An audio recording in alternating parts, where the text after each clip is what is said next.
ایک مختصر سا بڑا ہی خوبصورت واقعہ ہے، اور اگر آپ غور سے سنیں تو بڑا کچھ سیکھنے کو بھی ملے گا۔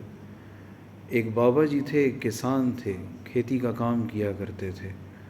تو ان کا بیٹا میٹرک میں بڑے اچھے نمبروں سے پاس ہوا۔ انہوں نے کچھ دن کے بعد اپنے بچے کو اسکول سے اٹھایا اور اسے مسجد میں داخل کرا دیا کہ قرآن حفظ کرے گا، عالم بنے گا، مفتی بنے گا۔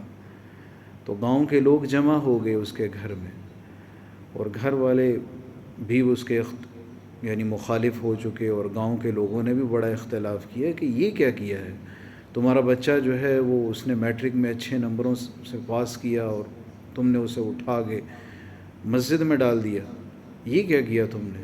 اب وہ مولوی بنے گا، عالم بنے گا، حافظ بنے گا تو کھائے گا کہاں سے وہ؟ بابا جی نے ان سب کو ایک ایسا جواب دیا کہ وہ سارے کے سارے خاموش ہو گئے۔ انہوں نے اپنے گاؤں کے لوگوں کو کہا کہ جب درانتی تیز ہوتی ہے، درانتی جو پنجاب کے رہنے والے ہیں وہ سمجھ جائیں گے کہ درانتی کس کو بولا جاتا ہے۔ وہ گھاس کاٹنے کا کام کرتی ہے، بہت تیز ہوتی ہے، عرب کے اندر اس سے اکثر کھجوروں کے درخت کاٹے جاتے ہیں، اس کو درانتی بولتے ہیں۔ تو بابا جی کہنے لگے کہ اگر درانتی جب تیز ہوتی ہے تو میں اس سے گھاس بھی کاٹ سکتا ہوں اور گنے بھی کاٹ سکتا ہوں۔ کیا کہا؟ میں اس سے گھاس بھی کاٹ سکتا ہوں اور گنے بھی کاٹ سکتا ہوں، تو میں گنے کیوں نہ کاٹوں جس سے مجھے زیادہ فائدہ ہو؟ تو میرا بیٹا مجھے پتہ ہے ذہین ہے، اس نے میٹرک میں اچھے نمبروں میں پاس کیا، تو میں اگر اس کو اسی اسکول کی لائن میں ڈال دوں تو مجھے اتنا فائدہ نہیں ہوگا کہ جتنا فائدہ اس کو میں دین کا علم پڑھانے سے مجھے ہوگا۔ میں اس کو حافظ بناؤں گا، میں اس کو عالم بناؤں گا، میں اس کو مفتی بناؤں گا، تاکہ وہ میری دنیا اور آخرت دونوں میں نجات کا ذریعہ بنے۔ میری دنیا بھی بنے گی اور میری آخرت بھی بنے گی۔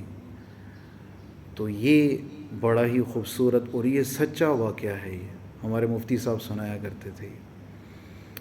تو بات یہ ہے کہ اگر آپ کے 2 بیٹے ہیں یا 3 بیٹے ہیں یا 4 بیٹے ہیں، ایک کو تو حافظ بناؤ، ایک کو تو عالم بناؤ، پھر اس سے دین سیکھو۔ آپ کے خاندان میں، آپ کے گھر میں، سارے علاقے میں جو ہے اس کا نور چھائے گا۔ اگر وہ باعمل حافظ اور عالم بنتا ہے اور قرآن اور حدیث کے مطابق وہ زندگی گزارتا ہے تو سودا نقصان کا نہیں ہے۔ ایک کو بناؤ آپ۔ اللہ کے نبی صلی اللہ علیہ وسلم کی حدیث ہے ایک،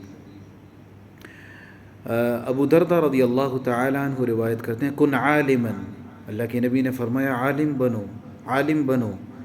اگر عالم، اب عالم ہر بندہ تو نہیں بن سکتا، آگے ارشاد فرمایا کہ او متعلما، طالب علم بن جاؤ، عالم نہیں بن سکتے، طالب علم بنو۔ پھر تیسرا درجہ ارشاد فرمایا، عالم بھی نہیں بن سکتے ہو، طالب علم بھی نہیں بن سکتے ہو، تو کیا بنو؟ او محبا، پھر ان سے محبت کرنے والے بن جاؤ۔ یہ تو کر سکتے ہو نا؟ اور اگر یہ بھی نہیں کر سکتے، یعنی او محبا، ان سے محبت بھی نہیں کر سکتے ہو، تو پھر کیا کرو؟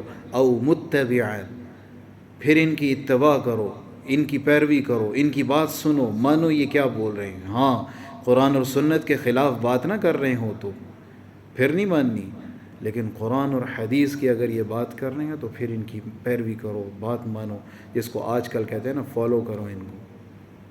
4 درجے ارشاد فرمائے، عالما او متعلما او محبا او متبعا۔